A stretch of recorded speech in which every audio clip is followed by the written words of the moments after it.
Derrick Rose out for the indefinite future, definitely for the rest of the season, it appears. Patrick Kane out for potentially the rest of the season for the Chicago Blackhawks. The Bulls and the Blackhawks taking it on the chin in just one sports night. David Haugh of the Chicago Tribune back here on the Rich Eisen Show. David, describe the mood in Chicago for me today. Well, this is so utterly Chicago, Rich. I think that February is going to go down as one of the coldest months in Chicago history, and last night was one of the cruelest nights that Chicago sports fans can remember, because within 2 hours of each other, Patrick Kane goes down, then Derrick Rose, it's announced he needs surgery, and there's a collective state of shock. And I think there's concern. There's a lot of just devastation and the woe is me type of attitude. And so it's a very difficult reality to accept, because there were two teams here that here in Chicago, people felt like they were on their way to go deep in the playoffs, maybe make a run for the respective championships. And now you cannot say the same thing that you could say just as recent as 24 hours ago. David Haugh of the Chicago Tribune joining me now. So what type of surgery is Derrick Rose going to have? Do we have any more clarity on that?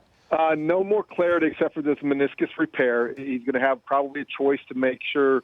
He'll have to decide. One will be maybe a short-term recovery, one maybe a little bit longer term until he gets inside there. I don't know if the doctors know, Rich. And with Derrick Rose, you just never know what his mindset is going to be. And the people you talk to around the organization, they talk about this being maybe a 4 to 6 week recovery physically, but mentally, that's the biggest hurdle that he's going to have to clear, because this is a guy whose third knee procedure in 3 years, and he's already, as we remember from earlier in the year, talked about preserving his body for his kid's high school graduation.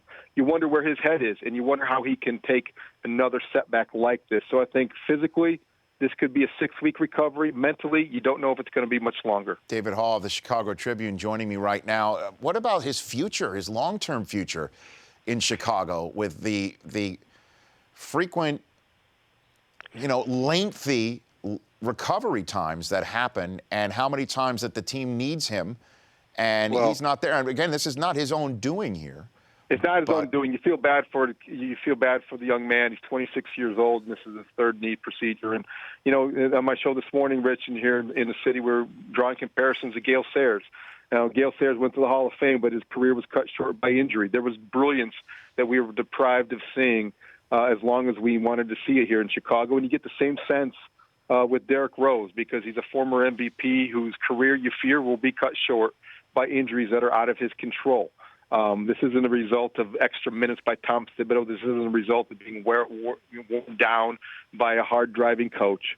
This is just one of those things that's hard to explain and difficult to accept. David Haugh, the Chicago Tribune columnist, joining me here now. Okay, so what about Kane, Patrick Kane? I just remember Tony Romo had a similar injury, and it washed out his season. The question is what about Patrick Kane for the Blackhawks? Hockey guys are tough. They recover quickly, but you just don't know, because if it's a collarbone, it's a clean break, then he could come back in 10 to 12 weeks, perhaps. That could put them in the second round of the playoffs. The Hawks are probably better equipped to deal with Kane's absence than the Bulls are to deal with Rose. But I do think that Kane is a guy that, can make a quick transition back to the ice and assimilate himself into the action, probably better than Rose can with the Bulls. There's a lot of uncertainty about how severe his injury is. They just placed him on a long-term injured reserve. So I feel like there's still some questions to be answered. But that's looking at probably 10 to 12 weeks, Rich. Dirty hit, do you think, by Petrovic? I think you see that hit all the time in hockey games. I think that it was unfortunate. I don't know that it was malicious. I felt like emotionally in the moment you could have seen a longer penalty. But I think when you watch the replays, I don't think dirty probably is not the word that would best describe it. What do you hear from Bears camp, from the new John Fox administration that's there in Chicago, where they were thoroughly non-committal when the name of Jay Cutler brought up?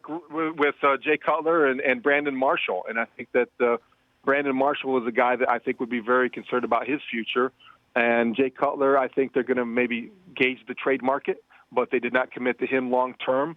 I think he'll probably, of the two, Rich, I think that he's probably got a better chance of returning than Brandon Marshall. But I think both of them were put on notice, and there's a new sheriff in town. Yeah, but notice, if they trade Cutler, that leaves David Fales and anybody off the street and the draft class.